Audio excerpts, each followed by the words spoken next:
अस्सलाम वालेकुम। तो आज हम कर रहे हैं मैथ 9 की एक्सरसाइज 5.2 का क्वेश्चन नंबर 3 का थर्ड पार्ट, जो कि है फैक्टराइज।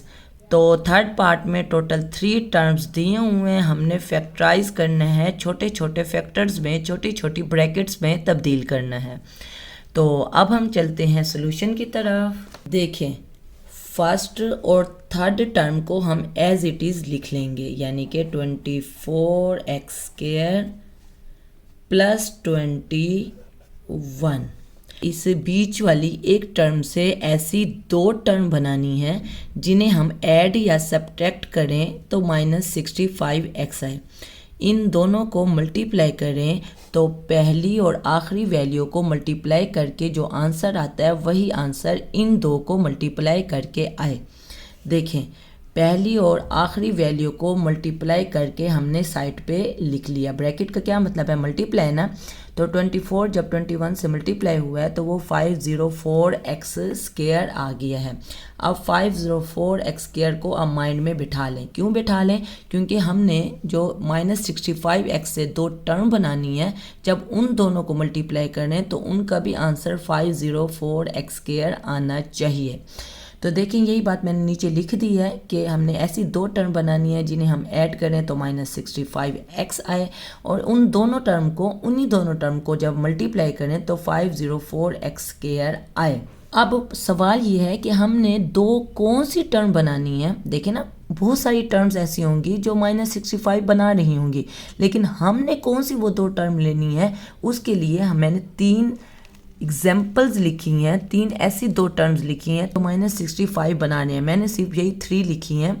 देखें, फर्स्ट मैंने लिखा है -54x -11x। देखें, इन दोनों को क्योंकि सेम साइन है तो ऐड होंगे और साइन बड़ी वैल्यू वाला आएगा, तो -65x ही आता है। -65x की जगह पे हम ये दोनों टर्म्स लिख सकते हैं। हमें पता है कि इन दोनों को जब हम सिंप्लीफाई करते हैं तो वो -65x आता है। अब ये वाली कंडीशन तो प्रूव हो गई। दूसरी कंडीशन है कि उन दोनों टर्म को मल्टीप्लाई करें तो 504x² है।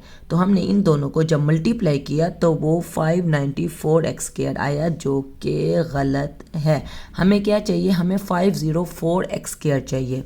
तो हमने एक और एग्जाम्पल ली, यानी 2 और टर्म्स लिए जो कि -65x ही बना रहे हैं, लेकिन जब इन दोनों को मल्टीप्लाई किया तो वो आया 550x²। ये भी गलत है। फिर तीसरी हमने जो एग्जांपल ली उसमें -56x और -9x लिया, ये भी बना तो यही रहा है -65x, यानी पहली कंडीशन इन तीनों के साथ ट्रू थी। दूसरी कंडीशन का मसला था, तो जब इन दो को मल्टीप्लाई किया तो वो 504x² आ गया, हमारा ठीक आंसर आ गया। यानी कि हम जो 2 टर्म्स मालूम कर रहे थे कि इस 65x की जगह पे हम ऐसी 2 टर्म्स लिखें जिन्हें हम ऐड या सब्ट्रैक्ट करें तो -65 है, इन दोनों को मल्टीप्लाई करें तो 504x² है। तो हमारी ये 2 टर्म्स मिल गई हैं जिसमें ये दोनों कंडीशन ट्रू होती हैं। तो यही 2 टर्म्स हम लिख लेते हैं।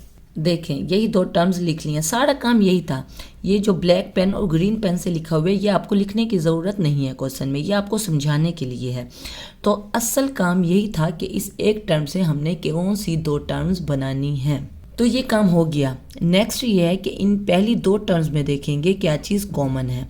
तो हमने देखा पहली 2 टर्म में एक तो 8 कॉमन आ रहा है, क्योंकि 56 और 24 दोनों 8 के मल्टीपल हैं, और दूसरा x भी कॉमन आ रहा है, तो 8x को हमने कॉमन ले लिया। 8x चला गया, 24 का क्या मतलब है? 8 × 3, तो 8x चला गया तो बाकी 3x आ गया, क्योंकि 2x हैं, बीच में माइनस है तो माइनस आ जाएगा। 56 का मतलब है 8 × 7, तो 8 कॉमन चला गया, x भी कॉमन चला गया, तो बाकी 7 आ जाएगा।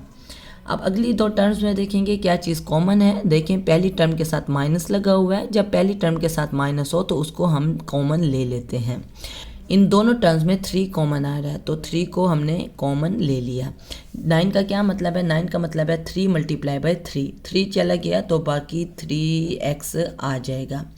जब माइनस कॉमन लेते हैं तो अंदर वाले साइन तब्दील हो जाते हैं, यहाँ पे प्लस है ना तो ये माइनस में तब्दील हो जाएगा। 21 का मतलब है 3 मल्टीप्लाई बाई 7, तो 3 कॉमन चला गया तो बाकी 7 आ जाएगा।